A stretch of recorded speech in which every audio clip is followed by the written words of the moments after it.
Alireza Yahanbash nets a stunner to cancel out Cesar Azpilicueta's decade-opening goal and help the Seagulls get their first ever points against the Blues in the Premier League. Watch until the end of this review to hear all of my thoughts on yesterday's match.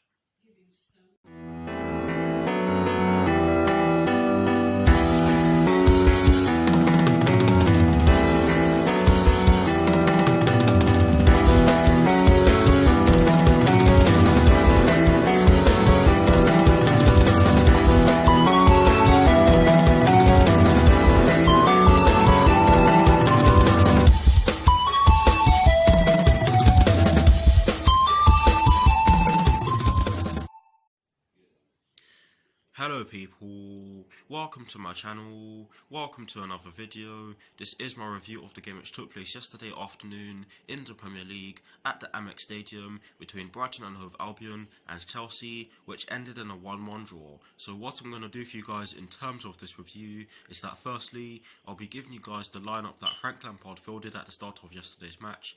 I'll then be giving you guys my thoughts on the match itself, and I will as always be including the positives and the negatives in which I took from the match. And lastly, I'll be giving you guys my thoughts on Chelsea's upcoming fixture in the third round of the FA Cup against Nottingham Forest on Sunday with kickoff at 2 PM UK time. So without further ado, let's get straight into this review.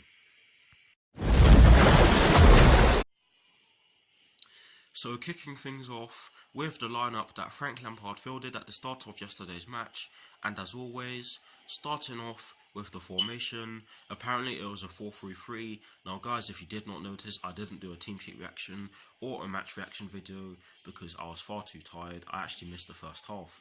But yes, it was a 4-3-3 according to Google, and in terms of the personnel in which Frank Lampard went with, he went with Kepa in goal. He went with a back four from right to left of Reece James, Antonio Rudiger, Kurt Zouma and Cesar Azpilicueta. He went with a midfield three of Jorginho, N'Golo Kante and Mason Mount. And he went with a front three from right to left of Willian, Tammy Abraham and Christian Pulisic. So that is the lineup that Frank Lampard fielded at the start of yesterday's match against Brighton and Hove Albion. Now for my thoughts on the match itself, and as always, starting off with the first half. Again, I cannot really give you my thoughts on the actual half itself and how we played in the first half, because I of course missed the first half because I was asleep, I was tired, but anyways, that's all I'm going to say on that one. However, I did see the goal after the match had finished, and it was a good goal, but in terms of how we played before and after the goal was scored from us, through Cesar Azpilicueta, I cannot really tell you about that. What I can tell you is that according to Google, it was a fairly even first half, and we apparently defended really well, and we just about deserved the lead in which we took into half time. And according to my friend David, we had the better of the first half. But the goal in which we scored in the first half, brilliant goal. It came from a corner. Some fairly scrappy defending from the Brighton and Hove Albion players in the box, but Cesar Azpilicueta had the presence of mind to slam the ball into the top corner when he received the ball, and a brilliant way to open the decade for us Blues. But yes, like I said, I cannot really give you my overall thoughts on the first half because I missed it. So now for my thoughts on the second half, and yes, I did watch the second half, although I did miss the first 10 to 15 minutes of the second half due to the fact that my streaming app was playing about, so I had to download a different one. But yes, Brighton and Hove Albion were really swarming at us.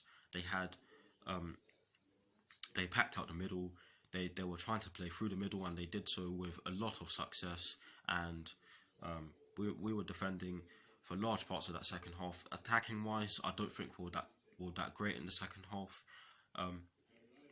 Yes, again, I cannot really make an accurate comparison because, of course, I didn't see the first half at all. But yes, from what I saw in the second half, we really could have been more clinical and scored more goals. But so could have Brighton and Hove Albion. And to be fair, they got the goal in the 84th minute, and what a brilliant goal it was. It was scored by Alireza Yahanbash. It came from a corner, I think it was. Not surprised at all, because this season we've been absolutely dreadful from set pieces on several occasions. But yes, we failed to clear the ball, and Alireza Yahanbash had the presence of mind to hit the ball in midair, as in his body was in midair, i.e. he performed a bicycle kick and it went straight into the back of the net. Kepa had absolutely no chance with it, and I cannot blame Kepa whatsoever, because to be fair to Kepa, he saved us on numerous occasions. Had it not been for him, we probably would have been 3 or 4-1 down, maybe even more. But yes, defensively we were not solid at all in the second half, in my opinion. Offensively, we could have been a lot better. Frank Lampard did try to make some tactical changes and some personnel changes, but they didn't really work. So for that reason, I'm not really going to blame Frank Lampard. To be fair to us, we are fatigued, so I can see why we were a bit slow in terms of moving the ball, and why we looked as though we were going to concede more and more goals. But in terms of my man of the match, I'm going to have to say Reece James was my man of the match, because in the second half, from what I saw in the second half anyways, he was solid. In the first half, he apparently took out Dan Burn, which of course I don't really condone, but it's going to happen at some point as a defender. But Reece James was solid, and he did deserve the man of the match award, put in some brilliant crosses as well. But yes, overall, not the best performance. Some people were saying that we were shocking. Of course, I cannot really tell you, because of course I missed the first half. So I'm just going to have to go by what other people have been saying. But yes, in terms of the positives and the negatives in which I took from the match yesterday afternoon against Brighton and Hove Albion, starting off with the positives, only one positive in which I took from yesterday's match against Brighton and Hove Albion. Apologies for shaking their camera. And that is that we scored early on. And that is exactly what I said we needed to do. Let me look back at my notes. Yes, I did say that we needed to score early on and kill the game, but of course we didn't kill the game, and sadly I'm going to have to put a negative spin on the positive in which I've just given you. But yes, that is the first and only positive in which I took from yesterday's match. Yes, we drew, so you can argue that there should be only one positive and one negative, but for this review I've gone with one positive and two negatives, and getting into the first negative in which I took from yesterday's match. We could have scored more, but we weren't clinical. That's all I'm going to say on that one. Moving straight into the second negative in which I took from yesterday's match. They were cutting through us in the second half, as they really could have scored more. According to Google, they played with a 4-1-2-1-2, which is a variation of the 4-4-2. It's a 4-4-2 diamond, essentially. And in my preview, I did say that if they used the 4-4-2, their two wide midfielders would tuck into the middle to create a central overload, and that is exactly what they did, or tried to do. And we had a load of problems. Defending their attacks. And against the 4-3-3, you're gonna have to. One of the best ways to counter that is to pack out the midfield, and that is exactly what they did. But overall, not the greatest performance. Not the worst in my opinion. Could have done a lot better in terms of our chances. We both had the same amount of shots. We both had the same amount of shots on target. So you can argue that a draw was a fair result. But yes, that is it for my thoughts on yesterday's match. Let me know what your thoughts on yesterday's match are in the comment section below. And as always, guys, I will do my very best to respond.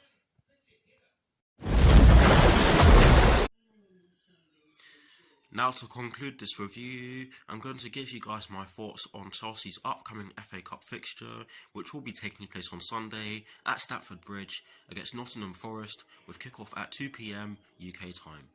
Now, kickoff is actually 1 minute past 2 PM UK time, but I'm just going to say 2 PM UK time for the sake of not confusing you guys or confusing myself. But yes, our players look shattered, so I won't be surprised to see several changes made to the lineup, in which Frank Lampard fielded at the start of yesterday's match against Brighton and Hove Albion. And I do believe that Nottingham Forest are a good side and are sitting fourth in the Championship. They recently beat Blackburn Rovers by 3-2, so they will probably be full of confidence, and that in a way can be seen as a contrast to the way in which we may be seen ahead of our match against Nottingham Forest on Sunday, because we did just draw, and in some of our recent games we haven't been playing too well.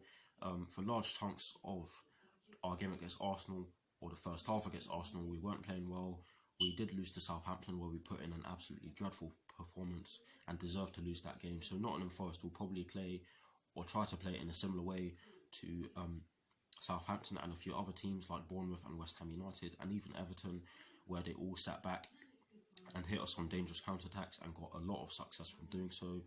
So if they play that way, then I'll probably not be confident, because Nottingham Forest are a good side. Yes, we played them last season at this exact same stage in the FA Cup, and we beat them by 2-0 because we put crosses into the box. But we are a different side to the side in which we were at the halfway stage of last season, because of course we've got a different manager now. But yes, I'm not really sure if I'm confident or not, because Nottingham Forest, they're doing well, but we seem to do well in the FA Cup. Yes, last season we only got to round 4, but I think we can go far in this competition. But we have to play well against Nottingham Forest, because, like I said earlier on, they're probably going to be full of confidence. But yes, I will be giving you guys a preview. For that. And again, I do apologise for the fact that there was no team sheet reaction for yesterday's match, or a match reaction video. I will be doing both of those for our FA Cup match against Nottingham Forest on Sunday. So stay tuned for that, guys. I can barely speak. I do apologise for this.